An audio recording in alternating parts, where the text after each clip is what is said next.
Boa tarde.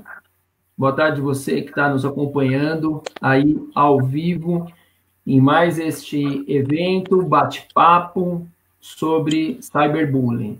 Mas a gente já conversou. Bom, antes eu gostaria aqui, primeiramente, de agradecer ao presidente da Ordem dos Advogados da Subseção de Ribeirão Pires e o meu presidente de comissão da OAB Vai Escola, Dr. José Carlos Ampol. Hoje o bate-papo vai ser com o Dr. Sérgio, que é delegado, nosso parceiro, que está sempre conosco. Temos também a Shirley, é professora, daqui a pouco ela vai falar um pouco mais dela. E temos também a senhora Simone. Então, sem mais delongas, vamos iniciar aqui o nosso bate-papo. Bom, vamos começar com as apresentações. Shirley, por favor. Olá, boa noite aí para todo mundo. Boa noite. Eu sou Shirley, eu sou diretora do Colégio Gran Leone, a gente trabalha aí com os adolescentes, então a gente está sempre estudando essa questão aí da importância dos pais saberem aí o que é o bullying, quais são as consequências e o que a família pode, junto com todo o conhecimento, né, fazer para ajudar seu filho. Então, que essa live traga bastante aprendizado aí para todo mundo. Obrigado. Senhora Simone? Olá, boa noite a todos. Um prazer estar aqui nesse momento que nós temos para conversar de assunto de interesse de todos, né? Eu sou orientadora educacional no Colégio Clara Sorte, trabalho bastante com jovens e nós sabemos que precisam de um olhar diferenciado, né? E a nossa maior arma é a informação, sempre. Então, é sempre um prazer poder trabalhar com questões que tragam informações para a escola, para os professores, para as famílias e até para os próprios adolescentes. Obrigado. Doutor Sérgio? Obrigado a todos. É um prazer e uma honra estar aqui com vocês nessa final de tarde, começo de noite, aí batendo esse papo, levando mais informações para os nossos jovens. A educação, né, essa fonte primária de prevenção é a mais importante que nós temos. Então, na verdade, o projeto OAB Vai à Escola, eu sou felizardo de participar, né, doutor Jean? Junto aí às escolas municipais, escolas estaduais, escolas privadas também. E estou sempre à disposição para estarmos conversando. E, se Deus quiser, quando estiver na parte presencial, fazer sobre outros assuntos também. Preparado com material para fazer sobre outros assuntos também. Proteção animal, né, violência doméstica, mulher contra a mulher. Estou à disposição para batermos esses papos também, sobre esses demais assuntos. Obrigado, doutor Sérgio. Bom, se o senhor quiser já iniciar o bate-papo sobre bullying. Eu vou fazer assim, então, eu sempre que eu gosto de fazer um pouquinho de palestra, eu gosto de dar uma rápida introdução sobre o que nós vamos conversar, tá bom? Aí depois fica aberto para as perguntas, o doutor Jean será o nosso mediador. Só para dar o norte para o nosso bate-papo, o que é o bullying, né? O que se define o bullying? Como é que significa o bullying? Porque às vezes gera uma certa confusão na gente, né? Que toda agressão é bullying, né? E assim, e às vezes não é verdade. O bullying tem características próprias. Então, por definição, o que nós temos como bullying? Olha, é um conjunto de comportamentos, tá bom? Agressivo, seja físico ou verbal, que ocorrem de forma repetitiva, tá bom? Em que há uma simetria de poder praticado por um aluno ou grupo de alunos contra os seus pares, tá bom? Então, essas informações são importantes para a gente bater o papo, né? Aí você pode até gerar aquela questão. Existe o bullying entre professores e alunos? Né? Já podemos colocar essa primeira questão. Pela definição, vai ser um tipo de violência, pode ocorrer um tipo de violência, nesse caso até verbal, mas não será bullying, porque bullying sempre guarda essas informações. São entre pares, né? Aquele conjunto de pessoas que estão naquele mesmo nível. Lógico, aí pode gerar a questão. Existem bullying entre professores? Sim, entre professores existe, porque se eles estão naquela vamos chamar de congregação e há todas aquelas características, ou agressão física ou verbal, lógico, isso não vai ocorrer entre os professores, mas hipoteticamente poderia haver o bullying sim. Então fica essa primeira informação.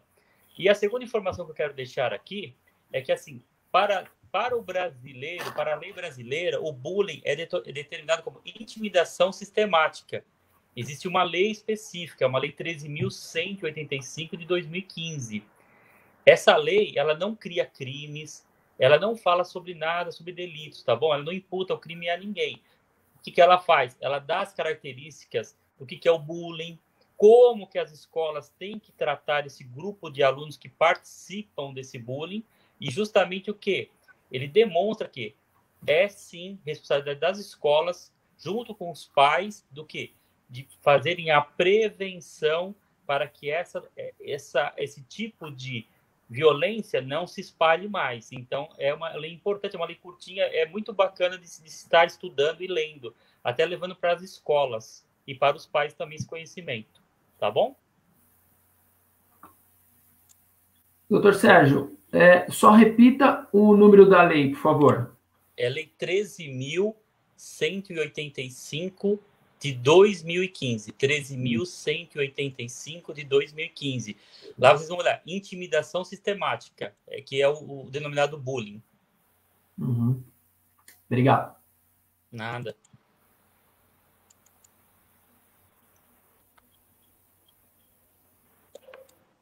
Simone, você quer começar? Podemos? Doutor Sérgio, nós estamos com as informações em velocidade, né, fora do comum. Cada vez mais as informações vêm com uma velocidade muito grande, muito além até do que a gente pode acompanhar, né? Por isso, nós já estamos usando um termo novo aí, a poluição informacional, né? E aí, como que a gente trata isso? De que forma a gente pode levar o adolescente a entender que a informação precisa ser interrogada? Por que é importante interrogar uma informação? Então, é importante isso daí, porque, assim, realmente, com os meios de comunicação que nós temos hoje, né, a velocidade que nós recebemos as informações, até eu também estudei, estou conversando com uma vez o Dr. Jean, né, ia na biblioteca, pegava o livro e olhava com cautela, né, hoje não, você pega o seu celular, né, um tablet, você tem milhares de informações, né, entra num Google, numa plataforma de pesquisas, e realmente você tem muitas informações. Agora você precisa sempre o quê? Separar o que é verdadeiro e o que é falso. Então, né, até um outro termo que o pessoal usa também hoje em dia, que é, além das fake news, fala assim, desordem informacional. Né? Então, essa desordem informacional, ela vai muito além das fake news, porque a fake news é aquela informação falsa, né? Que as pessoas reproduzem como se fossem verdadeiras. Então, a pessoa não tem, assim, a preocupação de verificar o conteúdo, o propósito, a autoria daquela informação e começam a divulgar. Só que o fato por si só é um pouco mais grave do que a informação falsa. Porque muitas vezes você tem uma informação verdadeira, mas danosa. Então, o jovem, principalmente o jovem, né, sempre com o auxílio dos seus pais, tem que verificar essas informações. E se você tiver uma dúvida, se aquela informação é falsa ou se ela é positiva, não transmita, não compartilhe aquela informação. Você precisa se perguntar, para que eu vou informar aquilo para uma pessoa? Vai trazer algo de útil para aquela pessoa ou não vai trazer algo de útil? Né? Então, assim, a gente tem que ter essa interrogação. E muitas vezes o jovem, né, pela baixa idade, não tem esse juízo crítico. Então, ele não sabe onde pesquisar, não sabe pesquisar uma fonte, não sabe pesquisar uma autoria. E os pais da escola precisam começar a divulgar para que realmente não ocorra essa desinformação. Só para vocês terem uma ideia, há pouco tempo atrás, eu recebi a seguinte informação. Era um vídeo, tá bom?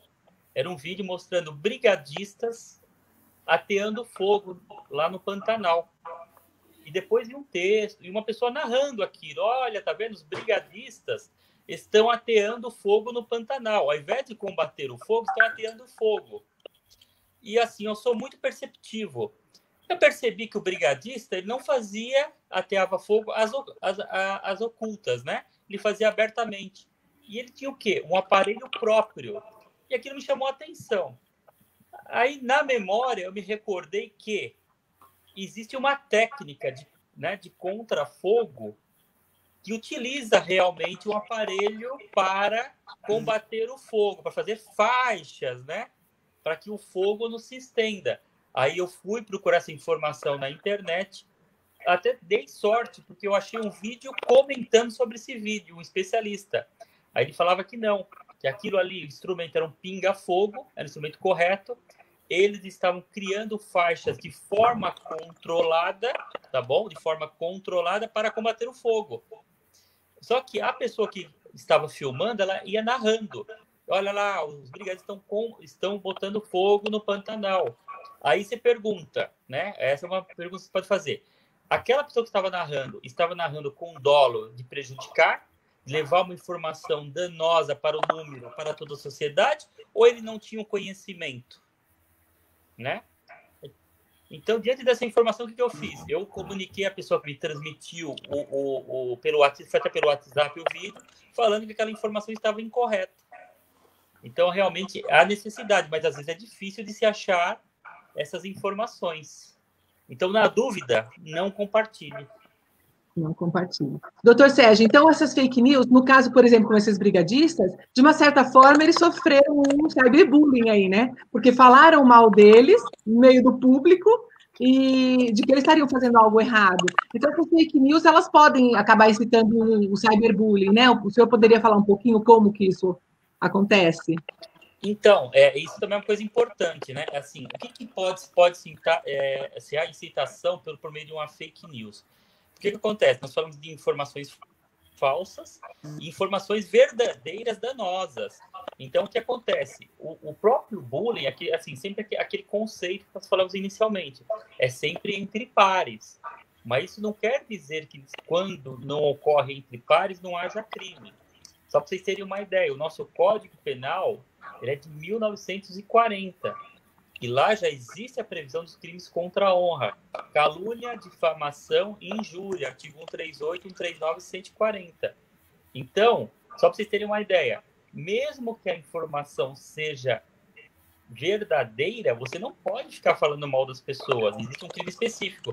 Agora, assim, como é fake news, uma informação falsa, quem pratica esse delito estaria praticando o quê? Um crime de calúnia. O que é? É imputar falsamente um fato definido como crime. Então, se nós levarmos para esse lado, se eu imputar falsamente, quer dizer, eu acusar falsamente uma pessoa de um fato definido como crime, sim, seria uma fake news falsa. Nesse sentido, sim. Poderia colocar dessa forma. Só antes da gente continuar, gostaria de dar aí boa noite para as professoras do Colégio Clarissote. Boa noite, gente. Pronto. Deixa eu continuar. Doutor Sérgio, nós sabemos que o cyberbullying, ele atravessa toda e qualquer fronteira, né? Ele sempre vem através de um perfil falso e existe uma forma de chegarmos até as pessoas, de procurar saber quem é, tentar descobrir um perfil falso? Então, é assim, o bullying ele pode ser praticado tanto contra um perfil falso ou não, tá bom? Mas aí sempre aquele conceito entre grupo, como eu falo na escola, grupo de pessoas, grupo de alunos. Então, você tem sempre esse conceito em mente. Agora, sim, existem maneiras de você estar combatendo esse cyberbullying. De que forma? Existem equipamentos próprios, tá bom? Que você consegue determinar através, vamos supor, da captação de informações ou no seu aparelho celular, ou no seu computador, ou através também de quando as pessoas têm informações no seu aparelho, computador, por exemplo, ela vai lá e mesmo assim ela deleta. Isso é o que é chamado FRED, que permite que mesmo essas informações que foram deletadas sejam recuperadas em um processo criminal. Ou no smartphone, existe também um aparelho chamado X-Ray, que permite captar essas informações também que foram deletadas. Então, essa ideia que existe um anonimato, que a pessoa não consegue, ela é falsa. Também existe um aparelho muito importante que foi utilizado até na Operação Lava Jato, que é chamado UFeed. Esse aparelho, ele capta até informações que estão na nuvem, criptografadas, mesmo que tenham senhas, até aparelhos bloqueados, ele consegue fazer essas informações, trazer de volta essas informações. Agora, uma informação que é importante é o seguinte, que principalmente o cyberbullying, o que em pesquisas, 80% dos adolescentes, eles informam que os pais não têm nenhum controle sobre isso. E a omissão dos adultos acaba o quê? Propagando esse tipo de delito pelas redes sociais. Mas existe o meio, sim. Doutor Sérgio, os jovens sabem muito bem aí mexer na internet. E muitos jovens não sabem essa questão do rastreio, né? Apesar deles se dizerem que eles são experts, e nem os pais. Mas muitos jovens sabem sobre a internet, essa internet obscura, né? A dark web. E ela pode ser rastreada também? Essa pergunta é assim, interessante, porque assim, o que acontece? Grosso modo, a internet é dividida em 3 camadas, tá bom? A camada que é a pública, a deep web e a dark web. A nossa pública é aquela que os dados são indexados, que você pode entrar num provedor de pesquisas e você consegue as informações. A deep web é aquele meio intermediário que, assim, os dados não são indexados, depende de um login e senhas para ter o acesso. E a dark web, né, que realmente é uma internet denominada de internet fechada, precisa de programas especiais, softwares específicos para se entrar. Mas, eu vou responder uma parte dessa sua pergunta de forma prática, tá bom? Não existe anonimato na internet. A internet, as pessoas acham que é uma terra de ninguém, mas isso não é verdade. Só para vocês terem uma ideia, existiu uma operação da Polícia Federal em 2014 e 2016, denominada Darknet 1 e Darknet 2, lá no Rio Grande do Sul.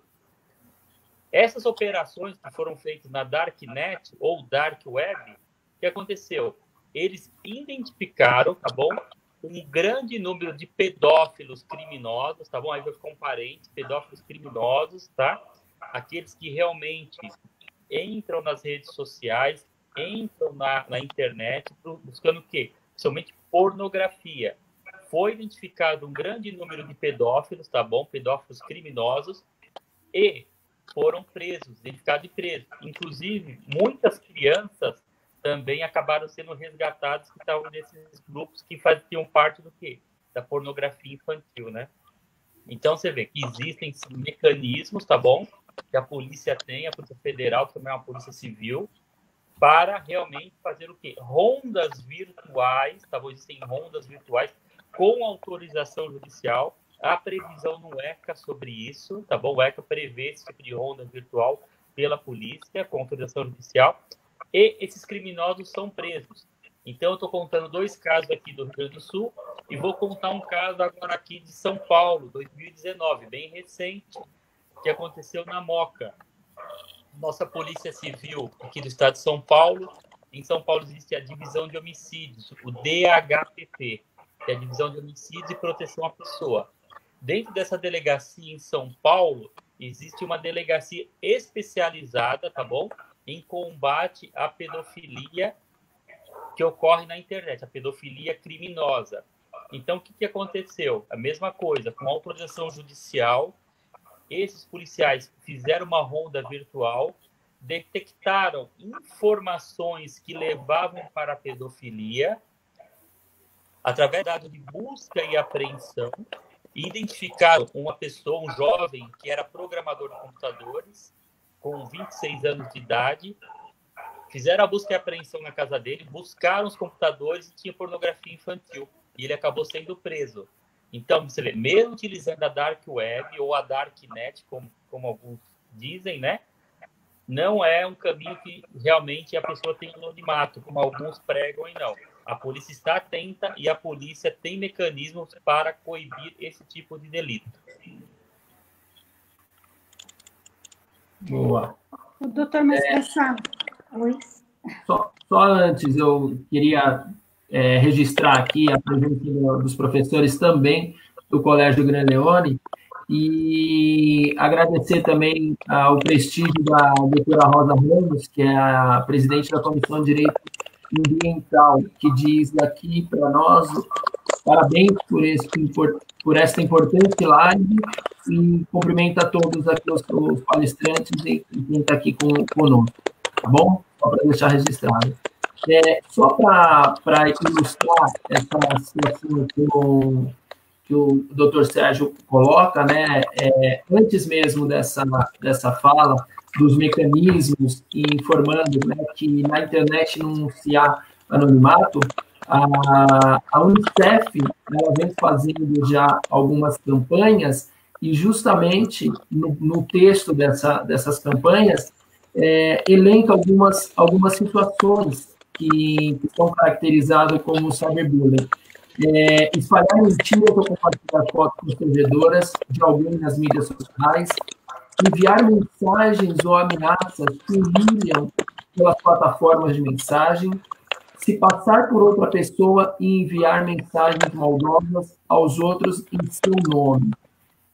O doutor Sérgio é delegado, a minha área não é muito penal.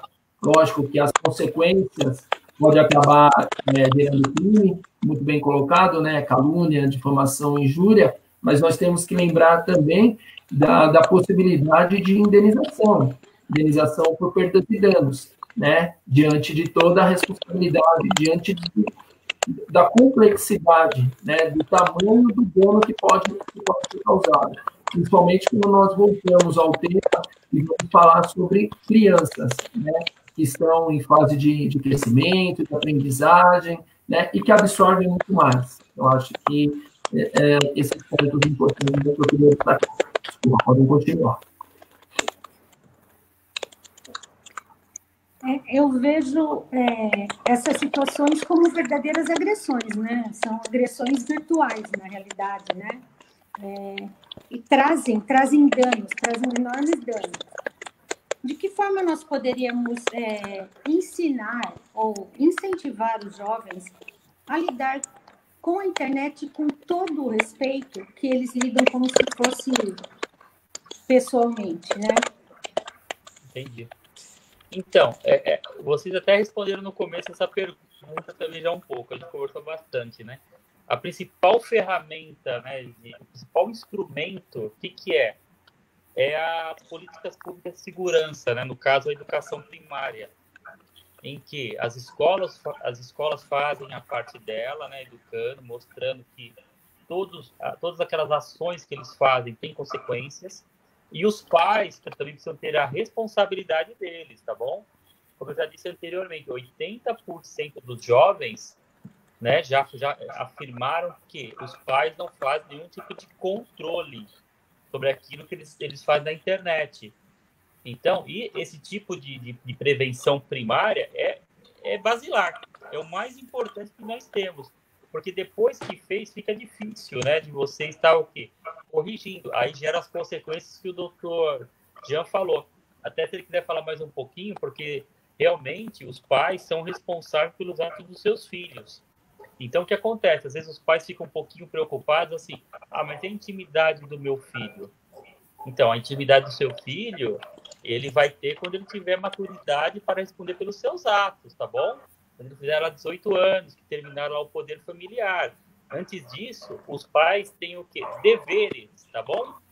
Obrigações, né? Aquele dever de educar, né? E fiscalizar e orientar seus filhos menores. Sob pena do quê, doutor Jean? Se fizer algum ato que caracterize um dano moral? Justamente. Vai acontecer o quê com os pais, né? A tal de obrigação, sociedade civil, como é que é mesmo, doutor? Responsabilidade objetiva. É isso mesmo. Né? Uhum. É isso mesmo, né? Quer dizer, então os pais serão responsabilizados pelos atos dos seus filhos. Até já fica uma dica aí. Existem programas de computadores, tá bom? Inclusive, depois a gente vai falar um pouquinho, provavelmente para frente aí, sobre o Marco Civil da Internet, que os pais podem e devem fazer o controle parental do conteúdo que seus filhos vão utilizar na internet. A lei permite.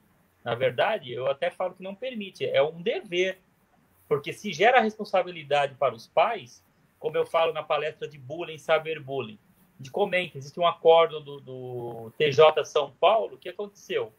Um aluno, isso foi cyberbullying, tá bom? Ela criou um blog na internet e começou a caluniar e difamar um outro aluno. Né? Os pais desse aluno tendo essas informações, ingressaram com uma ação em juízo, pedindo os danos morais, e no acórdão é justamente isso. É dever dos pais de fiscalizarem e orientarem os seus filhos menores, sob pena do quê? Da sanção civil, que são os danos morais. Além do que, já fica um alerta também para os pais. O aluno que faz isso também comete um crime, que é denominado de ato infracional. Então, ele pode sim ser feito um BO contra esse aluno e vai para a vara da infância e juventude. Então, não é um negócio tão simples. Você tem o quê? Consequências na esfera criminal, vara da infância e juventude, e consequências na esfera civil. Então, você vê como é um negócio sério. É. Doutor, muitas vezes a questão vem aí da falta de conhecimento, né?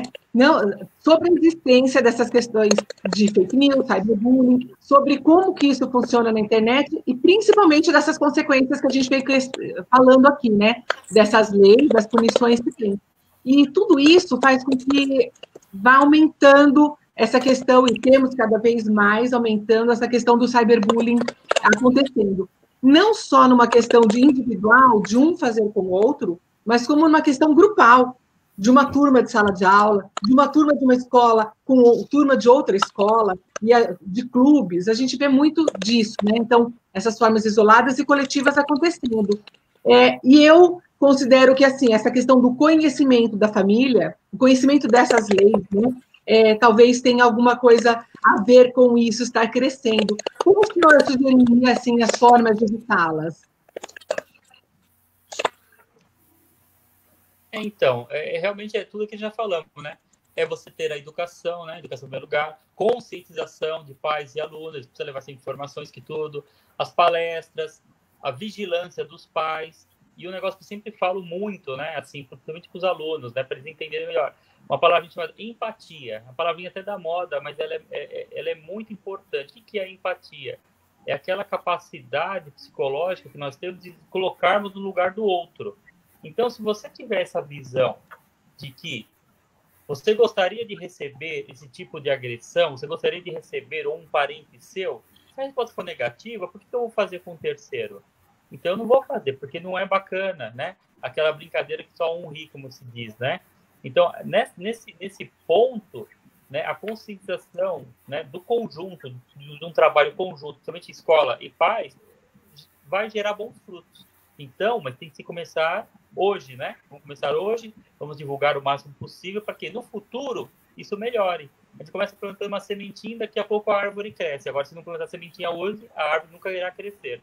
Essa é uma das dificuldades da escola, que às vezes as crianças são novas e a mãe não vai para a escola porque ela não precisa saber sobre cyberbullying, porque o meu filho ainda é novo e eu controlo tudo. Daqui a pouco o filho está mais velho e eu também agora não preciso ir porque eu confio nele, né? Agora ele já tem idade para me acompanhar mais. E daí, né, a gente vai vendo essas questões aumentando cada vez mais.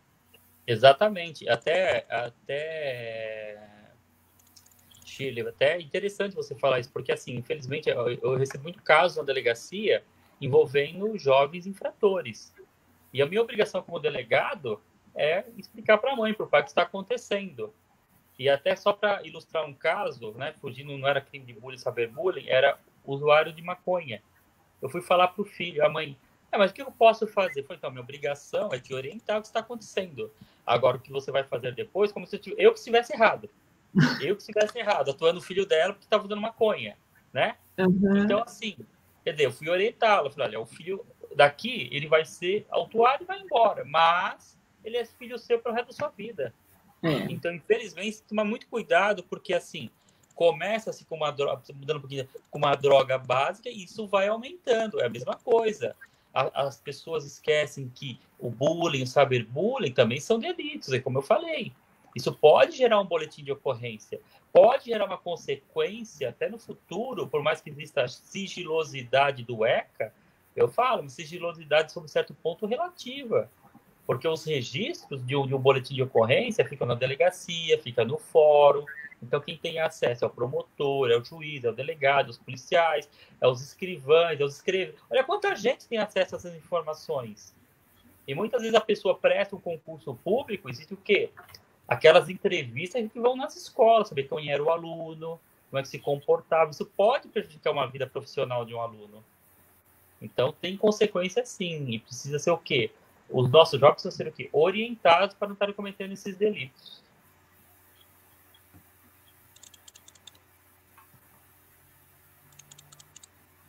O áudio. Perdeu o áudio? Simone, o áudio, sim. Melhorou? Aí. Ah, estou ouvindo. Sim. Essa prática, ela já pode ser considerada como um problema de saúde pública? Essa é uma boa pergunta, viu? Porque, assim, na verdade, o bullying, cyberbullying, é um tipo de violência que mais cresce no mundo, não é só questão do Brasil. Isso pode ser chamado de uma pandemia, porque é mundial. Então, sim, porque assim, o que acontece? Ela envolve um número indeterminado de pessoas, então ela é questão de saúde pública, sim. Porque os nossos jovens, o que começa a acontecer? Quais são as consequências que eles sofrem com isso daí? Eles sofrem doenças psicossomáticas, eles começam a ter desinteresse pela escola, porque se torna aquele ambiente hostil, né? Em vez de ser aquele ambiente agradável, acolhedor, eles não querem mais ir para a escola. Há o quê? Mentiras para não frequentar as escolas, eles evitam de retornar para as escolas. O que acontece também? As notas caem. Por quê? Porque a pessoa está desequilibrada. Doenças, né? Começa aquela doença mental que se reproduz no corpo, né? Através de enxaquecas, falta de apetite, perda de cabelos. Então, é muito grave. É uma questão de saúde pública, sim. Infelizmente, alguns casos mais graves, né? Vamos ver um pouquinho. Existe até o quê? De uso de drogas ilícitas, né? O álcool, principalmente, né? O tabaco.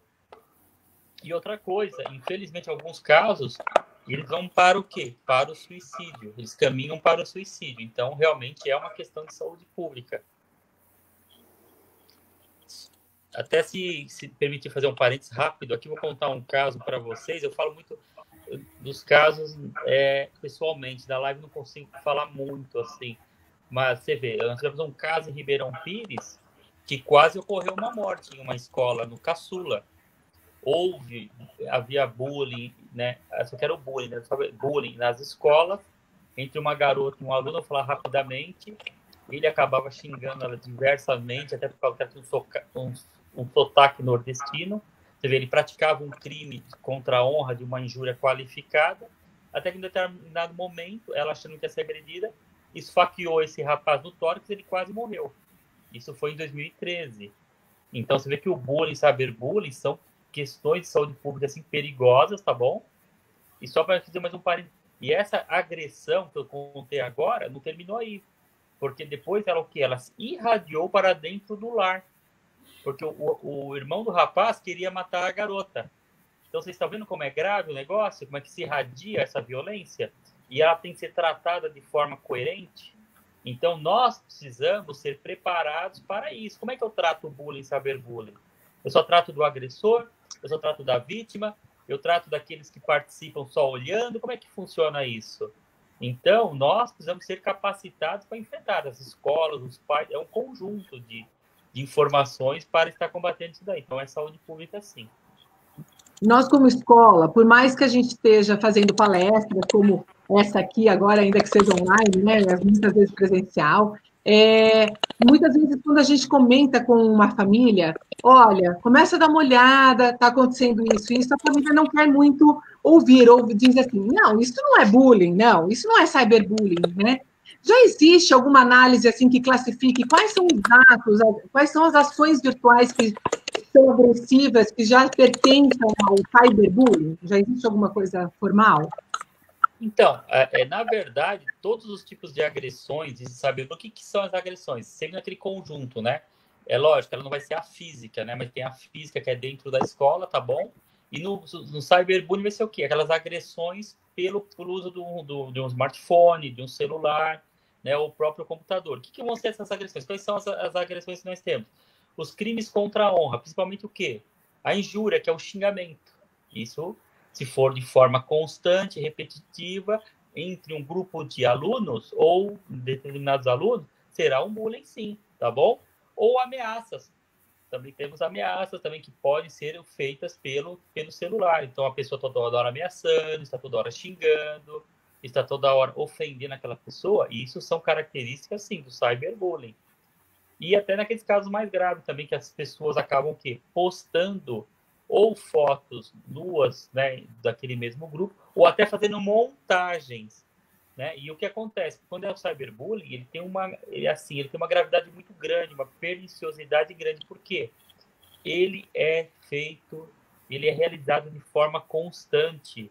A pessoa que está ali com o celular está recebendo aquelas ameaças de forma constante, ela não tem paz, né? Então, o que acontece? Realmente, esse tipo de agressividade, ela é muito maior, às vezes, do que dentro da sala de aula. Porque 24 horas por dia, a pessoa estará sendo agredida. Então, essas são as principais características do cyberbullying. Isso que o doutor tá comentando sobre fotos íntimas, seria o tal do revenge porno? Porno revenge? É o pornografia por vingança? Seria isso? Então, o pornografia por vingança, ele fugiria um pouquinho. Eu acho assim, o pornografia por vingança seria nas relações de afeto. É mais em proteção para a mulher ou para o... Eu falo proteção para a mulher, Maria da Penha, mas serve para o homem também, né? Quer dizer, às vezes a pessoa faz isso daí, infelizmente. Acaba um relacionamento, a pessoa tinha vídeos ou fotos, né?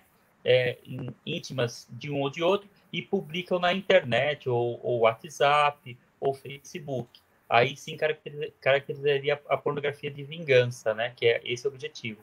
E antes, quando a mulher, infelizmente, passava por isso, porque o maior grau é realmente esse crime contra a mulher, mas fica aqui o parênteses.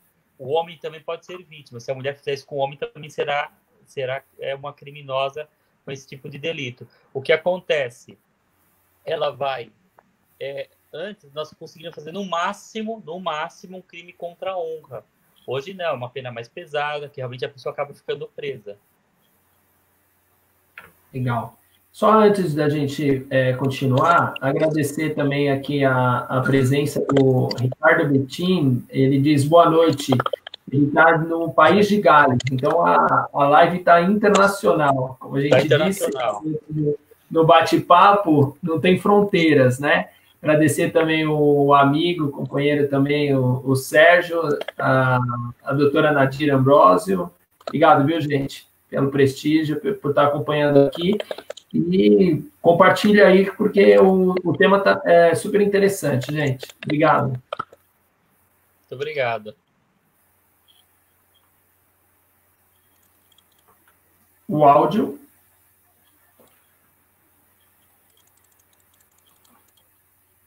Eu não consigo. Não estou ouvindo.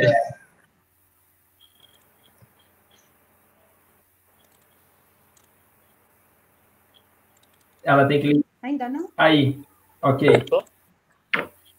Não, ele aparece aberto, mas está fechado. Coisas de tecnologia. Pior que é verdade. Tá vendo? Nós costumamos dizer que quando a nossa brincadeira ofende o outro, ela não é brincadeira, né? Certo. E isso é muito sério. E como estávamos falando aí, muitas vezes as brincadeiras vão além do limite do suportável. E verdadeiras tragédias chegam a acontecer, né? Verdade.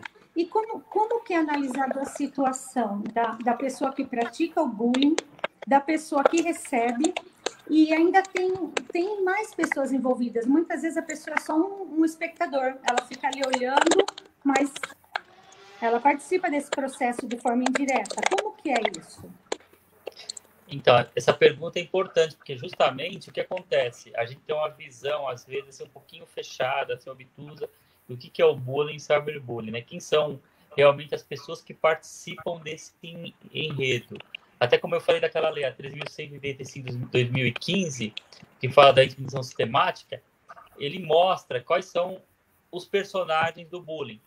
Então, nós temos basicamente assim, o agressor, né? Aquele que pratica a agressão, seja física ou seja verbal.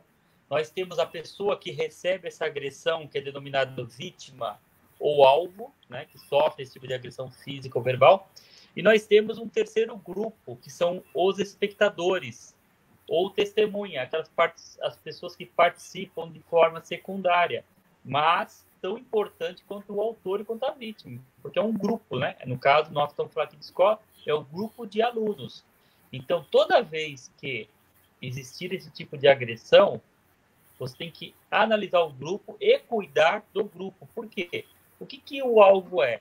O alvo, nesse determinado momento, é aquela pessoa mais fraca, é aquela pessoa introvertida, ele tem uma baixa autoestima. Esse é a principal vítima, o alvo vítima, né, do bullying. É aquela criança que tem poucos amigos, ela já é retraída, ela tem esse comportamento dentro do seu lar também, segundo os especialistas. Ela tem, às vezes, casos de depressão, ansiedade, medo. Então, esse é o principal. E quem que é o agressor? Como é que você identifica o agressor? O agressor é aquele que ele tem aquelas características próprias. Ele quer se tornar o quê? A pessoa popular. E, às vezes, a agressão não fica só entre o grupo de alunos. Até agride maiores também, os adultos. Então, por que ele faz? Porque quer ser popular. E para ser popular, nós temos que ter o quê? Como você falou, as testemunhas, os espectadores. Então, é todo um enredo em volta do bullying. Por isso que ele tem as características próprias. E muitas vezes, essas pessoas que são as testemunhas, são os espectadores, não é que eles concordam com o bullying. Segundo estimativas, 80% também não concordam com o bullying. Mas duas coisas fazem com que eles continuem naquela forma passiva, de assistirem. E até participarem de uma forma indireta, de risadas, né? De tudo que. Eles têm muito medo de serem as próximas vítimas, tá bom? Daquele agressor. E, às vezes, o que acontece também, eles não têm confiança aí, né, nas escolas que vão resolver as questões. Eles não sabem como levar para a escola. Eles não sabem que porta bater para resolver aquilo. Então, são 2 pontos nas testemunhas, tá bom? Eles têm medo de serem as próximas vítimas e, às vezes, eles não sentem aquela segurança na escola, né, nos profissionais que vão recebê-los para resolver aquelas questões. Então, são 2 pontos a serem discutidos, a serem trabalhados para melhorar. Porque o que acontece? Os pais, né, os alunos, eles têm que ter confiança naquele ambiente que eles estão, eles têm que confiar no seu professor, eles têm que confiar no seu coordenador, na direção, para que isso acabe. Tanto que não participe. Então, quando se for tratar de um bullying na escola, até a própria lei fala, vocês têm que levar o grupo para uma mediação, um grupo para conversar. E até uma indicação que essa lei também faz. Não é só sancionar, é orientação. Então, fica aí uma dica, né, para as escolas, que vocês, quando fizerem isso daí, tratem todos. Todos participam do bullying, todos estão no enredo e todos precisam de orientação, inclusive as testemunhas, tá bom? Legal. Doutor, nós como diretores, coordenadores de escola, né, temos que estar sempre atento muito a essa questão. Quem é o agressor, quem está recebendo bullying, quem está fazendo parte de ser esse observador, né? Isso. E uma vez eu recebi um telefonema de uma psicóloga de uma escola em São Bernardo. Eu falo que às vezes a gente também está envolvido na questão sem perceber, né? E essa diretora, ela falou comigo, ela pediu uma orientação. É uma troca que a gente faz, porque às vezes a gente está envolvido no problema. E a questão era, como eu faço para expulsar esse aluno, né? E aí, como eu estava fora do problema, eu consegui visualizar assim, mas esse aluno, quanto ele também, esse agressor, tá? O quanto ele também não possa estar envolvido num problema, ele também não possa ter recebido um bullying, ter sido vítima em algum outro momento ou atrás de algum tipo de violência, né? E, no fim, era isso mesmo que estava acontecendo. Então, a gente, como diretor, como escola, como coordenador, tem que estar sempre olhando as causas, talvez, por que também aquele aluno está fazendo. Porque o pai, ele quer a punição, ele quer que a escola tome uma atitude de punir o agressor. Mas, muitas vezes, é comum isso acontecer, desse agressor também ter passado por algum problema. O que o senhor tem aí de experiência para contar para a gente? Então, Sheila, na verdade, esse caso que você está falando é importante, porque, na verdade, é o 4º autor do crime de bullying, né? Dos delitos de bullying, do cyberbullying. Por quê? Ele é o quê? O autor, o alvo, autor, ou vítima, agressor. No primeiro momento, ele era a vítima, tá bom? Então, ele era o mais fraco, ele passou por todo esse processo, mas, num determinado momento, ele achou alguém mais fraco do que ele. Então, ele passa a reproduzir, isso mesmo que você falou, esse ciclo de violência. Segundo o estudo, mais ou menos 20% dos alunos que praticam bullying também sofreram bullying. Então, o que acontece? Esse tipo de aluno, aquele que é vítima agressor, ou alvo, autor, como alguns chamam, é aquele que realmente a escola como um todo e os pais têm que tomar muito cuidado com a parte psicológica dele, porque por esse desequilíbrio que ele já tem, porque ele também já foi um alvo e passou a ser um agressor, as questões psicológicas dele, o sofrimento que ele traz, é o tipo de aluno que muitas vezes caminham para uma depressão, uso de álcool, uso de drogas, prática de crimes e possíveis suicídios. Então, esse aluno é aquilo que você falou, realmente é verdade. Você tem que sempre estudar o todo. Muitas dessas pessoas que reproduzem esse tipo de delito, como em outros casos também, passaram por uma coisa. Até vou fazer um paralelo, se você me permite. Nós fizemos um pouquinho de uma live sobre pedofilia, eu até classifiquei os tipos de pedofilia, né? O pedófilo criminoso, o pedófilo não criminoso e os oportunistas. Vou fazer um paralelo para vocês verem que realmente o ciclo de violência se repete, mesmo que sejam diferentes. Para vocês terem uma ideia, aquela pessoa que tem relações sexuais com crianças ou adolescentes que não são pedófilos, só para vocês terem uma ideia, 50% foram abusados durante a sua infância. Então, elas precisam, no caso desse crime, punido, lógico, criminalmente, mas precisam de um tratamento, precisam do que? Um tratamento psicológico, porque ao sair da cadeia vão continuar reproduzindo esses comportamentos. É a mesma coisa esses alunos do bullying. Eles precisam o quê? De orientação, ou seja, um tratamento através de um CAPS, dependendo do caso, de um CREAS, de um CRAS, um tratamento psicológico, para terminar esse ciclo de violência.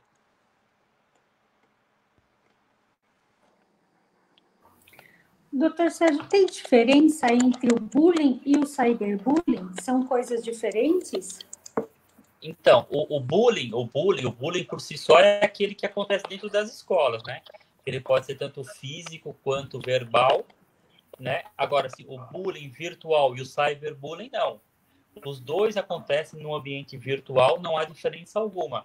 É aquele que ocorre por mensagens difamatórias, ameaças. Hoje se usa muito e-mails, mas pode ser por e-mail, site, assim, um delito de forma livre, nas redes sociais e celulares. Você pode, muitas vezes, ter o quê?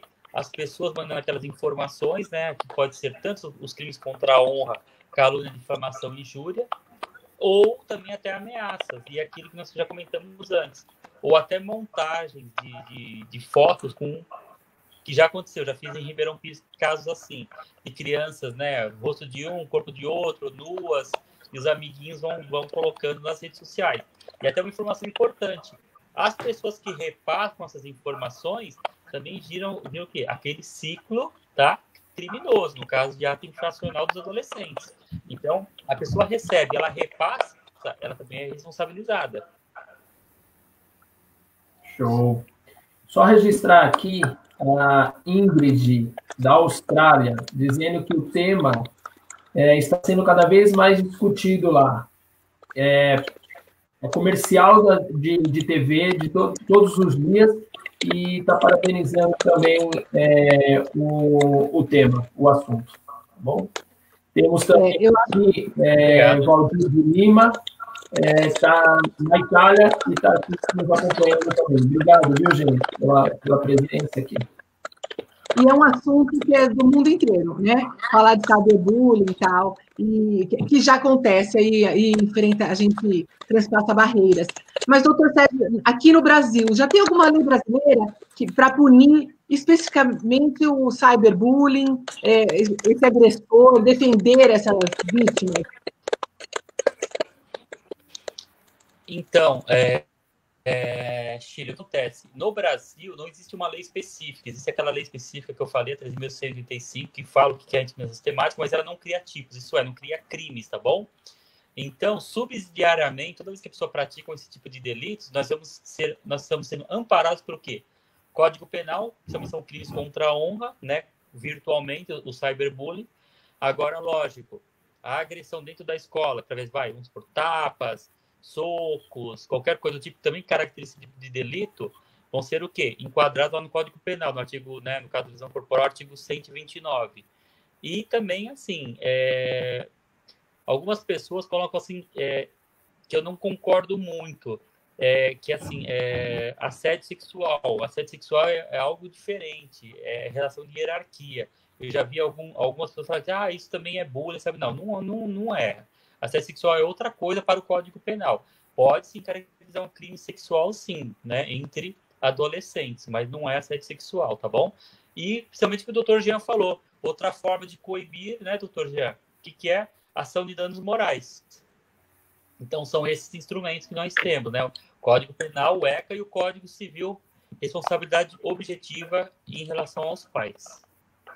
Assim, né? Que os pais vão responder pelos danos morais, né? Exatamente. Os pais não sabem, os pais deixam rolar coisa, né? E é engraçado isso, né? Que, às vezes não, na grande maioria,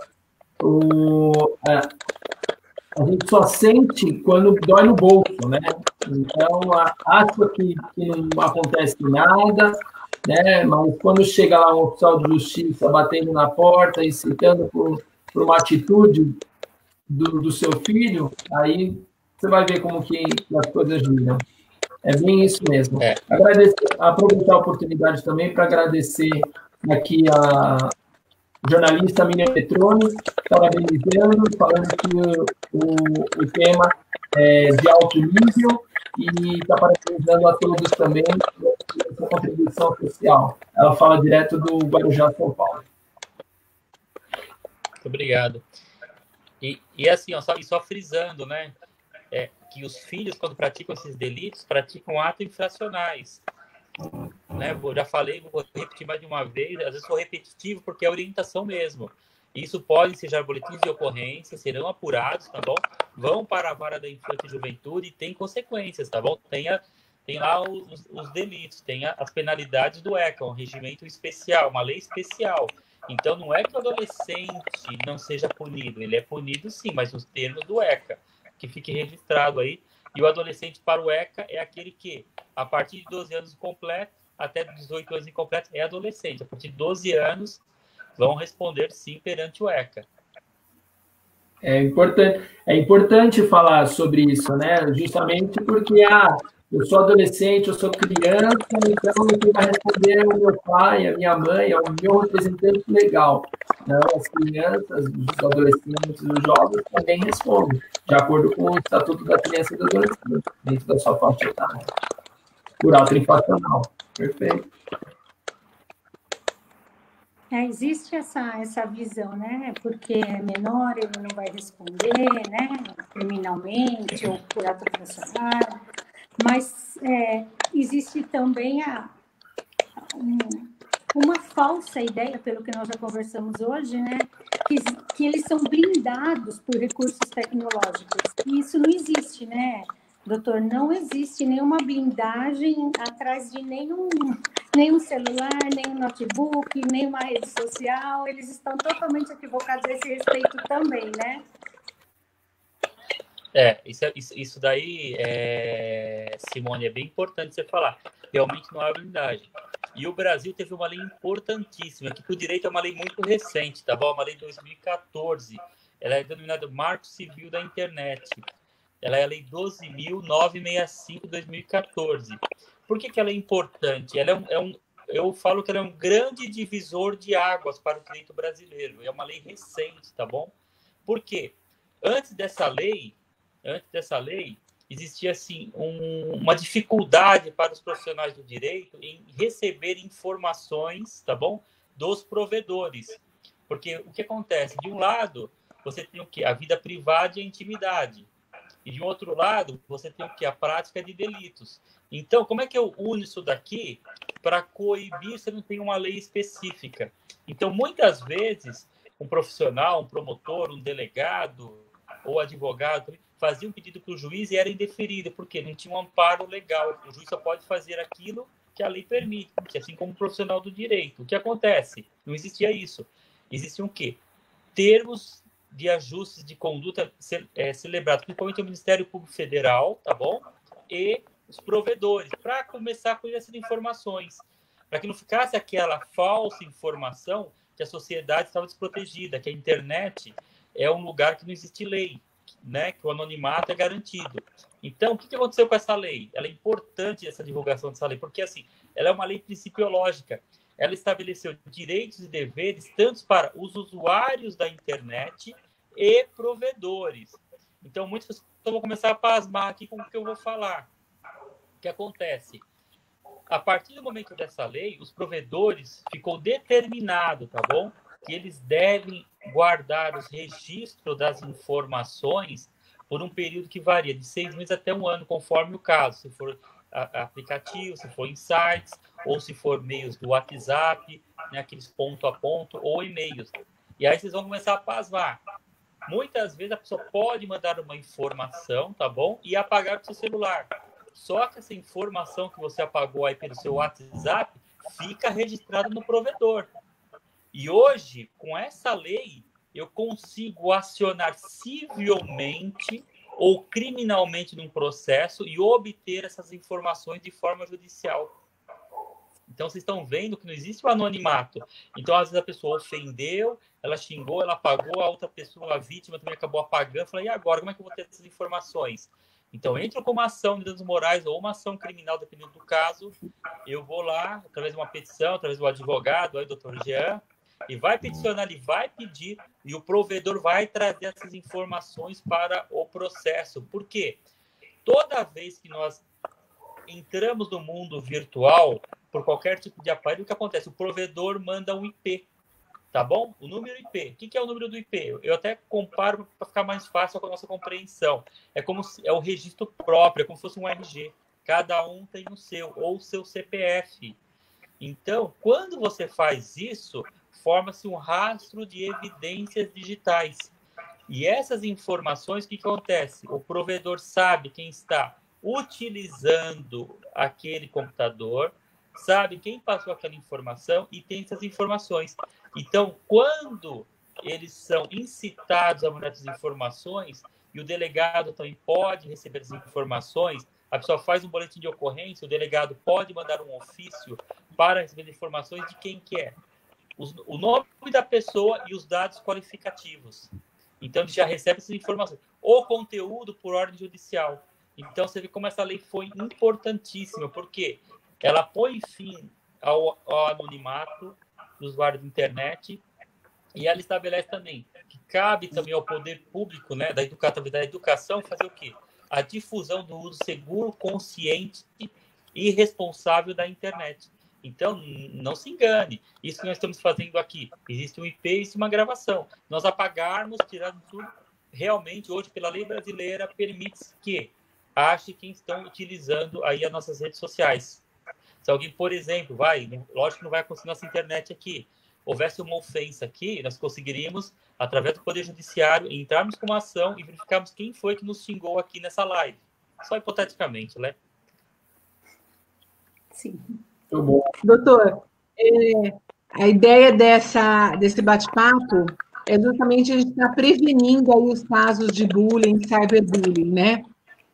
Então, assim, quais são os sinais que o senhor poderia comentar para que os pais fiquem alertas, os educadores, também, claro, que somos muito importantes aí para identificar as vítimas de bullying, ou de cyberbullying, né, no caso? Então, assim, como nós conversamos já um pouquinho, né? São todos aqueles sinais, né? Infelizmente, aquelas doenças psicossomáticas se manifestam, né? Começa na mente da criança, porque ela não sente aquele ambiente, né? Aquele ambiente familiar, que seria a escola. Ela já não tem interesse em ir para a escola. É o desinteresse, é a falta de apetite, ou às vezes aquela ansiedade, começa a comer demais, não tem intenção de ir para a escola, porque tem uma sensação de impotência, aquela falta de valor, aquele isolamento, ansiedade, aquela desmotivação e, infelizmente, até aqueles casos mais graves de suicídio. Para vocês terem uma ideia, é interessante, né? O bullying, principalmente o bullying, há uma pequena diferença entre o homem e a mulher. A mulher, ela faz daquela forma mais velada, ela tem aquela tendência a isolar a outra a outra, o garoto ou garota, ela isola. O homem já tem características próprias, ele já é mais agressivo. Então, as agressões físicas são muito maiores em homens do que entre garotas. Mas as meninas também praticam bullying, tá bom? São aquelas risadas maliciosas, principalmente o isolamento. Então, é todo um conjunto. E os pais têm como saber disso daí. E os seus filhos vão dar os sinais que eles precisam, né, para estarem entendendo como é que funciona esse tipo de agressão. Até, voltando um pouquinho, comparar, né, até com da pedofilia um pouquinho. Em qualquer grau de violência, existem sinais próprios. No caso, o que acontece? No caso vamos dizer, aqueles crianças que são abusadas dentro de casa, uma das características que me chamam muita atenção é assim, quando a criança é muito pontual, quando ela ainda vai para a escola, que é vítima de violência sexual em casa, ela vai para a escola muito cedo e ela tem uma forte tendência a não querer retornar para casa, porque a casa se tornou um local hostil. Em vez de ser um lugar acolhedor, se tornou um local hostil. A mesma coisa, o que é? É o bullying, cyberbullying. Se a escola se tornar um lugar hostil, a criança não vai querer frequentar. Ela vai criar mecanismo para se defender daquilo. E muitas vezes o que? Vão gerar doenças. Eu quis retomar essa questão de sinais, porque muitas vezes os pais acham que tem algo a ver com a nota, com a professora, com ele não gostar, e os pais precisam se atentar de que esses sinais pode ter algo a ver, como o senhor falou, né? Que está durando 24 horas, porque na internet dura 24 horas, não é só as 4, 5 horas da escola. Né? Exatamente. O cyberbullying é extremamente pernicioso, tá bom? É uma questão, como a Simone perguntou, né? Realmente é uma questão de saúde pública, tanto é que é mundial, pode dizer que é uma pandemia. É o tipo de violência que mais cresce no mundo. Então, realmente, nós precisamos ter um enfrentamento sério. Não adianta também você criar a lei e depois não dar o suporte para as escolas públicas. Não adianta, você tem que dar o quê? Tem que ensinar como é que você reage, né? Como é que o professor vai se manifestar naquele contexto? Como é que o diretor, como é que o coordenador? Então, todos nós precisamos do quê? Aprender. Para o quê? Nós conseguimos o quê? Quebrar esse ciclo de violência dentro das escolas. Doutor Sérgio, rapidinho, só para a gente interagir com quem está ao vivo lá no Facebook também, os pais podem ser responsabilizados mesmo sem eles saberem ou colaborarem? Sim, até o doutor Jean já respondeu essa pergunta, né? Sim, a resposta é objetiva, né? Basta porque existe no direito, né? No direito civil, eu amo direito civil, apesar de ser da parte criminal, eu amo direito civil. Eu acho essencial que você conheça direito civil. O que acontece? Existe um negócio chamado poder familiar. O que é o poder familiar? É os pais em relação aos seus filhos menores. Então, eles têm o dever de guardar, vigiar, educar e fiscalizar os atos dos seus filhos.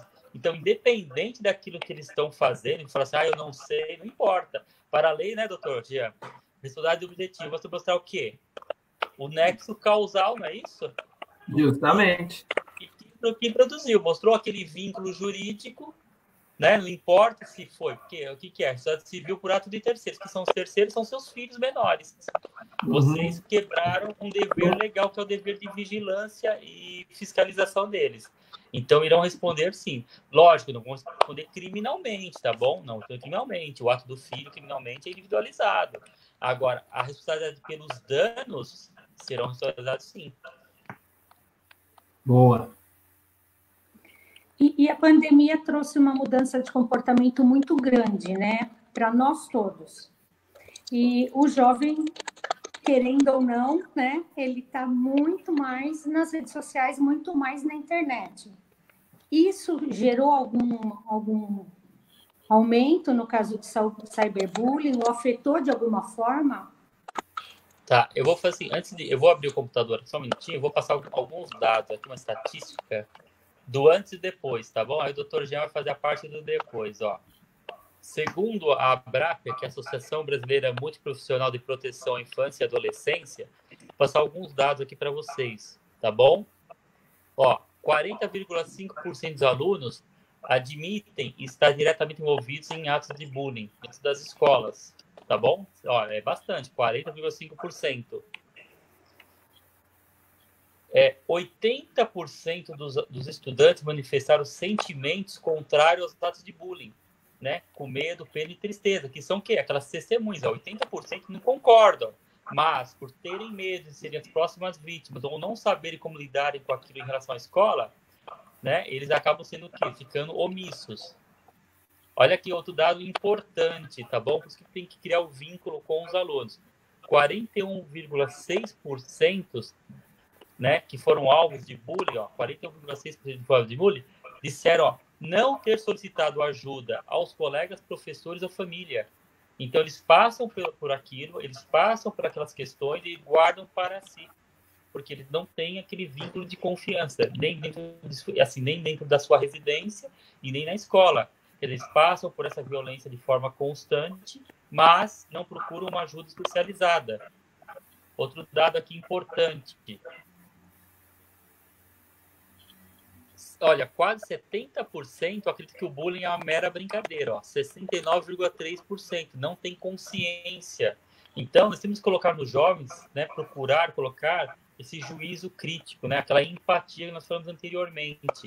Então, eles não têm essa consciência. Eles precisam de um adulto para falar, olha, isso não é bom por causa disso, disso e disso. Aquela história da empatia. E só para terminar, antes que o Dr. Jean fale um pouquinho.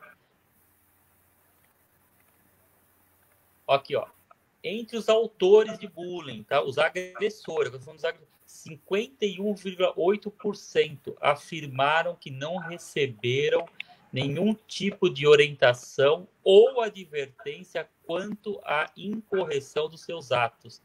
Você vê? Olha como é grande isso daí. Quer dizer, o fato vai acontecendo, vai virando aquele ciclo. Quase 52% não foram nem advertidos. Lógico, não é diversão, punição. A diversão, assim, uma orientação para que se pratique aquilo. Quase 52% não tiveram nenhum amparo para entender que aqueles atos eram prejudiciais a outrem. Agora, eu passar para o Dr. Jean e falar dos dados, aí se aumentou na pandemia ou não. Estou até curioso. Será que aumentou, Dr. Jean? Vamos lá. Na verdade, assim, não seria natural, né? Mas aumentou, justamente porque as pessoas estão em casa, né? Mas aumentou em mais de 60% os casos de cyberbullying. Mais de 60%. Segundo dados da ONU, uma de cada 3 jovens entrevistados, pelo menos um já sofreu bullying. Então, quer dizer, é um número astronômico. Nós estamos falando aí de um tema que deve sim, ser abordado, como nós estamos fazendo aqui. E eu diria mais, que o poder público tem que olhar de forma totalmente assistencial nesse sentido, né, para que esses números aí possam diminuir. Até porque, como bem colocado, né, doutor Sérgio, isso gera outros tipos de dano, né? O dano psíquico, emocional, né, físico, quiçá, né, um mortal, né, que é o caso mais extremo, né, suicídio. Que às vezes a gente fala assim, nossa, mas uma brincadeira, alguma coisa, né, pode levar ao suicídio? Pode, tá aí os dados. O que acontece, na grande maioria, é que, são dados também da ONU, é que os pais, eles através dos seus filhos, eles não relatam, eles ficam com receio de que o filho vai ser perseguido na escola por X, por Y, e acaba tentando resolver de forma artesanal, de forma unilateral, dentro da sua casa. Isso tem sim que ser abordado, ser conversado com todos, né? Em conjunto, né? Conjunto familiar, conjunto da escola, entre os amigos, e esse tema ele tem que ser muito mais abordado dentro das famílias, dentro das escolas, justamente para poder reduzir esse nível. Um dado também que me surpreendeu foi que essas mesmas crianças, né, que falam que sofreram bullying, elas têm medo, quando retornar à escola, que se continue, que se perpetue esse bullying, esse cyberbullying. Por um outro lado, os agressores também, eles também sentem aí um certo receio de como encarar essas pessoas. Porque uma coisa é você fazer no anonimato, né? Agora, como que será essa reação, né, do agressor com a vítima no retorno às aulas?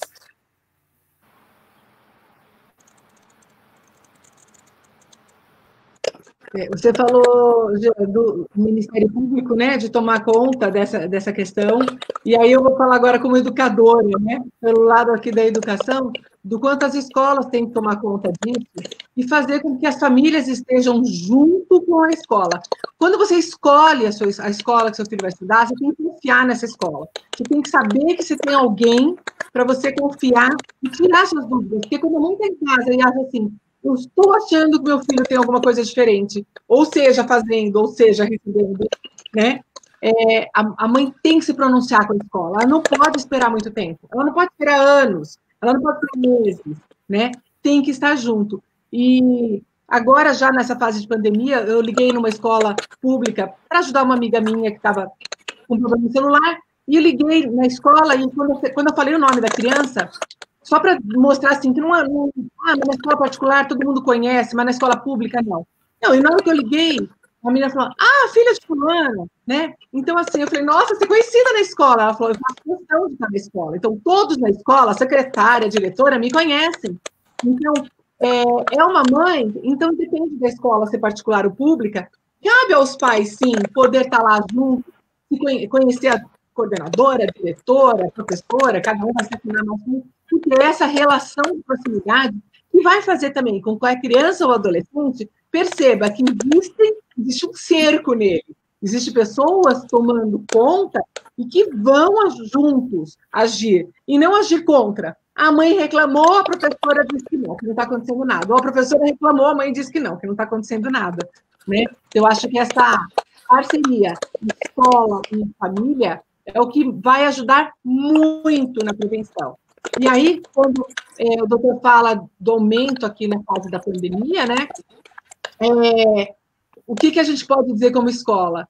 Tem alunos que não estão participando de aula, não fazem atividade, e a mãe chega e fala assim, como não? Mas ele estava o dia inteiro na internet, o dia inteiro ele estava lá assistindo aula, né? Então, os pais precisam acompanhar isso. Não é porque a aula agora é virtual que seu filho está o dia inteiro na aula. Eles aproveitaram e deixa, né? Então, o pai precisa realmente acabar tendo esse trabalho de o que é que ele está fazendo lá, né? Não está 12 horas de sala de aula. Exatamente. Mas isso é verdade, Chile, que você está falando. Por quê? Porque os pais, o que acontece? Não fiscalizam, não orientam.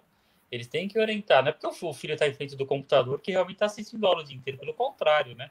Estão fazendo outras atividades que não as atividades escolares. Mas é o dever dos pais, como eu falei, né? Eu até coloquei, é que eu falo, a gente aprende todos os dias. Uma amiga minha, advogada, a doutora Thais, falou assim, Sérgio, é importante colocar nas palestras ou no bate-papo dados estatísticos. E eu não colocava, eu gosto de ouvir as pessoas, né? O feedback é importante, eu comecei a colocar. E você vê, 80% dos pais não tem nenhum controle sobre aquilo que os filhos fazem na internet. Os filhos relataram isso. São estatísticas, tá bom? Então, você vê que realmente, né, o negócio corre solto, né? Eu gosto de pesquisar também isso. Então, eu pesquiso aí com os... quem é que o pai segue? Tem aquele siga-me, ou né, de acompanhar seu filho, você saber onde seu filho está. Imagina, é passar vergonha ter isso, né?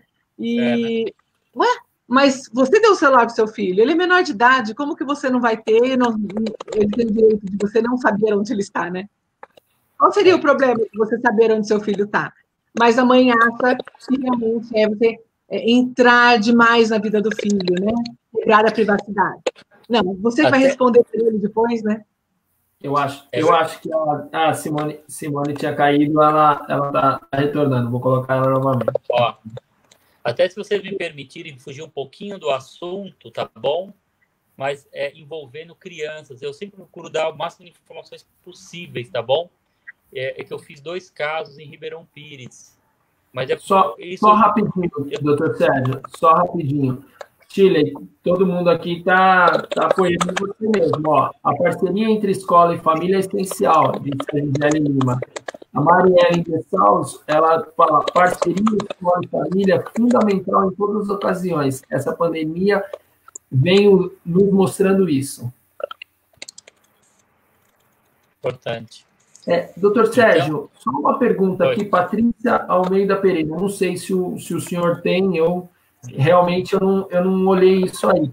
Existem grupos de ajuda para lidar com cyberbullying no Brasil? Então, existem ONGs, tá bom? Mas, assim, é violência geral, não só sobre cyberbullying. Então, você pode dizer, a Abrapia é uma ONG que ajuda, tá bom? Tem a CRAME também, aqui do CRAME do ABC, que também ajuda. Mas todo município, tá bom? Tem o CRAS, tá bom? Tem o CREAS, que também permitem o quê? Justamente isso, né? Que é uma assistência social especializada. Então, quando você... a grande diferença do CREAS e do CRAS é essa, né? O CRAS, ele está o quê? Quando a pessoa ainda não sofreu, ela está na iminência de sofrer uma violência. Pode ser uma violência física, pode ser uma violência verbal, o bullying ou cyberbullying. Ela pode procurar essa orientação especializada. Quando ela já sofreu, ela vai para o CREAS, tá bom? Então, existe sim. As pessoas, que eu falo, a gente faz as palestras, que eu falo palestras vazias, que você não leva, às vezes, uma informação para a pessoa. Mas você fala assim, olha, a questão é isso, acontece isso, mas você não mostra mecanismos para as pessoas se socorrerem. Então, existe sim, tá bom? Existe o CREAS, existe o CRAS, existem ONGs especializadas que cuidam, sim, da população infanto-juvenil. Ok. Obrigado, viu, doutor Sérgio? Que é isso. Aí, só para aproveitar um pouquinho, só para fugir, mas em relação à vigilância dos filhos, como é fundamental. Eu falei na palestra, em outras palestras, eu sempre cito esse caso, mas se estende para outros. Existe um programa, é igual um WhatsApp, né, de redes sociais, chamado Like, e é muito utilizado com crianças. Então, tomem cuidado, vigiem. Por quê? Eu tive 2 casos em Ribeirão Pires que um pedófilo criminoso entrou nesses sites, tá bom? Entrou nesses sites, eu vou falar uma coisa também. Entrou nesses sites, fez um perfil falso, né? Como vocês já perguntaram anteriormente, fez um perfil falso, né? Porque nesse site é como se fosse um WhatsApp. Você pode mandar vídeos, fotos, trocar mensagens. Só que as crianças gostam mais desse daí. E o que aconteceu? Nesse perfil falso, ele começou a perguntar sobre partes do corpo dessa criança. Mas olha aí que interessante. Olha que interessante. A criança tinha confiança nos seus familiares. Relatou para a mãe. Olha aí a confiança. Relatou para a mãe, aí a mãe viu e falou, não, isso aqui está errado, isso aqui. Aí foi ver o perfil, tinha filmes, mas era coisa montada. Lógico, está na investigação sobre sigilo, mas foi feito o boletim de ocorrência. Então, vocês veem como é importante dos pais realmente fiscalizarem seus filhos, até para não serem vítimas de pedófilos criminosos aí na internet. Tá bom? E até vou dizer mais, doutor. Quando os pais desconfiarem, ou verem, ou pegarem algum fato assim, realmente dá queixa. Porque alguns pais ficam assim, ai, não vou dar queixa, ai, não vou falar. Tá, mas você pode fazer um bem maior para toda uma população, né? Olha, 2 casos relatados, né, à delegacia e o caso já está sendo investigado. Então, está sendo investigado. Precisa ajudar, porque o que adianta você também agora falar, filho, você não entra mais, e você sabe que um monte de criança. Então, tem sim que a gente tem que pensar, né, em algo muito maior. Sair um pouquinho do nosso, descobriu, percebeu algo, relata. Nem que seja para a escola poder relatar, de repente, para um órgão público. Então, mas isso é importante, né? É pensar no quê? No coletivo. No coletivo. É por isso que eu procuro falar até um pouquinho a mais, fugindo um pouquinho do tempo, porque quem está assistindo, o pai vai ver com outros olhos. Está vendo uma importância maior? Não é só o bullying, sabe? O seu filho pode ser vítima de pedófilos criminosos na internet. Olha a gravidade. Então, fica sempre o alerta. Então, assim, nós temos que pensar o quê? No coletivo. Não adianta você pensar. Então, assim, é verdade. Toda vez que tiver, tem pessoas que falam assim, mas às vezes não vai dar em nada. É feita uma investigação. Às vezes, como eu falei, às vezes você não consegue achar. Infelizmente, você não consegue achar. Mas, como eu falei anteriormente, você vê 2 casos da Polícia Federal que prenderam o quê? Identificaram pedófilos criminosos e os seus autores foram presos. E resgataram crianças. E também falei em outros casos, né? Existem outros casos. Em São Paulo, que o rapaz também, que era um pedófilo criminoso, que tinha pornografia no seu computador, um programador de 26 anos, na Moca, em São Paulo, foi preso também. Então, realmente, tem que fazer a denúncia, sim, para que a polícia possa fazer o seu trabalho. Justamente.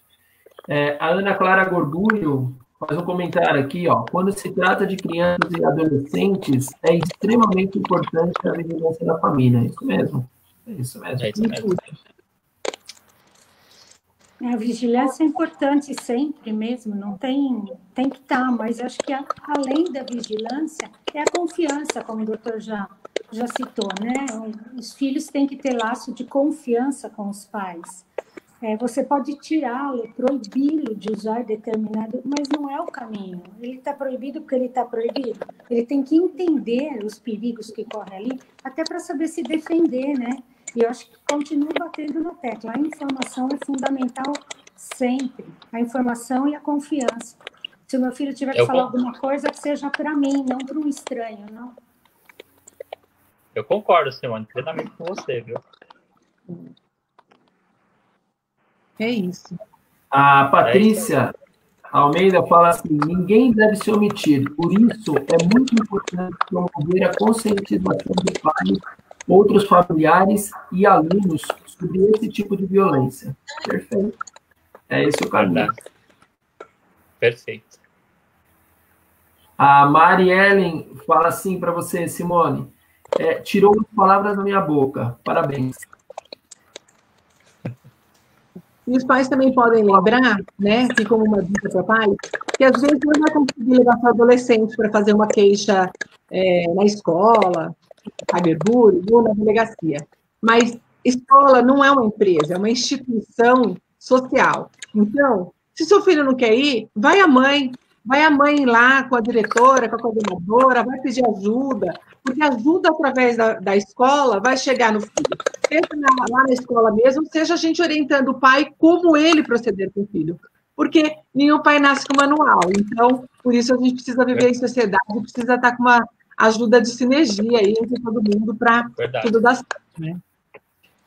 E como você está falando, é sempre, né, Shirley, o conjunto. Uma coisa que é importante também nas escolas é sempre, né, eu sei que vocês participam bastante, mas é o quê? É o conselho tutelar. O conselho tutelar, pelo menos em Ribeirão Pires, é muito ativo, né, uma formação nova aí, que está participando, né, há uma troca de tempos em tempos, mas eles são bem ativos, sempre são muito prestativos. Então, é importante, né, ter essas informações. É uma coisa que eu acho que eu sinto um pouco de falta nessa rede de proteção social. Elas precisam se comunicar mais, elas precisam falar o que cada uma faz, o que cada uma pode contribuir para para a aprendizagem, para a divulgação de informações. Para quê? Para não tornar só o quê? Uma live ou uma palestra vazia. Mostrar que existem órgãos do Estado que podem ajudar, ou até as próprias ONGs. Então, há necessidade que essa rede de proteção social se comunique e divulgue para a sociedade. Show de bola. Ótimo. Gente, nós já estamos aí com 1 hora e pouquinho de live. Eu vou perguntar para vocês se tem mais alguma coisa para dizer, se tem mais alguma coisa para acrescentar e deixar aí para vocês fazerem aí os agradecimentos e as considerações finais que vocês entenderem pertinentes. Bom, eu agradeço, né, primeiro de tudo o convite de vocês, o convite do Colégio Farmasote nesse trabalho de cyberbullying, esse trabalho conjunto aí das escolas, a gente saber que a gente tem que proteger nossos adolescentes, nossas crianças. Ribeirão, eu sempre falo, Ribeirão é uma cidade pequena e gostosa de trabalhar, mas a gente tem uma grande responsabilidade como educação em saber que eles vão formar a sociedade futura da nossa cidade, né? Então, essa parceria aí que a gente fez das escolas estarem fazendo junto esse trabalho, né? O convite aí que veio da Márcia, da Clara Sotti, a gente divulgar um pouquinho mais esse trabalho de cyberbullying, fazer chegar nos pais para que a gente consiga um resultado melhor para os nossos adolescentes. E agradecer aí o Jean, que está sempre aí com a gente, na nossa escola de pais, daí, nosso grupo de pais, doutor Sérgio, aí, que já, aí pela segunda vez estamos juntos falando desse assunto, porque foi uma ótima conversa. Eu acho que quem assistir, quem ouvir nosso bate-papo aqui vai ter um grande aprendizado e vai poder aí divulgar, compartilhar isso com os familiares, todos que tenham filhos. Que isso aconteça. Muito obrigada a todos. Obrigado. Obrigado. Também quero agradecer a oportunidade. O que é bom dura pouco, né? O doutor Jean falou realmente, 1h25, passou super rapidinho. São assuntos do nosso interesse, precisamos estar sempre perto dos nossos jovens, eles são nossa responsabilidade, né? Como família, como instituição, não importa, são nossa responsabilidade. Agradeço aos senhores pela parceria, pela colaboração. É muito bom mesmo poder contar, são grandes os esclarecimentos necessários. Muitas vezes parecem coisas bobas e quando a gente ouve, toma noção do tamanho, né, que isso tudo é. Porque, infelizmente, é um assunto que cai no esquecimento, até que se aconteça uma enorme tragédia. Aí todo mundo lembra. Então, não poderia acontecer isso, né? Nós teríamos que ter mais ações preventivas. Eu acho que esse é o caminho. Tá? Agradeço, Shirley, por você estar conosco. Sim, a Shirley e a Márcia têm uma amizade de longos anos, né? Duas escolas que seguem com a mesma preocupação. Agradeço em nome dos mantenedores, a Márcia Clara Sotti, o Marcos Prisco. E se a Márcia estivesse aqui, seria assim, ó. Gratidão. Gratidão a você. Muito bom. Doutor Sérgio? Então, vamos... eu que só tenho a agradecer, muito bom esse bate-papo com vocês, agradeço de coração, estou disponível também, né, para fazer outras lives no futuro, presenciais, muitas presenciais, você está dando saudade, né, doutor Jean? Das presenciais, nós fizemos muitos aí na cidade, fizemos em Rio Grande da Serra também. Então é muito bom esse bate-papo, vamos melhorar o nosso repertório. Essa live foi bem diferente da de bullying que nós fizemos, vieram perguntas bem interessantes, tá bom? Bem esclarecedoras. E aí fazer um pouquinho de propaganda, porque é divulgação do conhecimento. Para quem tiver interesse, eu também acabei criando um canal no YouTube, delegado Sérgio Santos, pode procurar lá. E tem mais ou menos uns 40 vídeos, tá bom? Esses 40 vídeos são de assuntos diversos, eles vão desde violência doméstica e familiar, bullying, cyberbullying, sobre outras óticas, sobre outras perguntas, tá bom? Então, um vai complementando o outro. Tem também um trabalho lá que cresceu muito a respeito do estelionato virtual, né, que é o famoso golpe. Tem 14 vídeos curtinhos sobre golpes. É importante essa divulgação. Muitas pessoas até acabam agradecendo também as redes sociais, falando que acabaram não caindo porque viram um vídeo, são vídeos curtos, estão à disponibilidade. E eu acredito que aí dá 10, 15 dias eu também já tinha um material gravado muito baseado na palestra que eu faço nas escolas. Eu vou disponibilizar também só sobre bullying, cyberbullying, aí eu faço um geral, tá? Vai ter disponibilizado nesse canal do YouTube e nas redes sociais. Eu dividi é uma palestra de 1 hora, mais ou menos, dividida em 4 partes. Então fica aí. E o agradecimento a todos. Muito obrigado aí pelo convite, pelo honroso convite, pela participação de todos. E precisando, estarei à disposição. Muito obrigado. Obrigado. Bom, gente, mais uma vez, quero agradecer aqui a vocês, né, por esse alto nível de bate-papo. Tenho certeza que foi muito esclarecedor, né, de um tema tão importante, um tema mundial, né? Nós vimos aí pessoas de outros países também acompanhando. Quero agradecer ao doutor Sérgio, a Shirley, a Simone, que estiveram aqui conosco, batendo esse papo. Quero agradecer também ao nosso presidente lá da OAB, Ribeirão Pires, doutor Ricardo Borriski, e o nosso presidente da comissão da OAB Vai Escola, que, em parceria com o Dr. Sérgio, nós estamos fazendo aí, agora, de forma virtual, mas viemos fazendo presencial. Agradecer a presença de todos que nos acompanharam aqui também, e dizer, fiquem com Deus, Deus abençoe a todos, e até uma próxima, gente. Obrigado. É agradecimento aí, ó.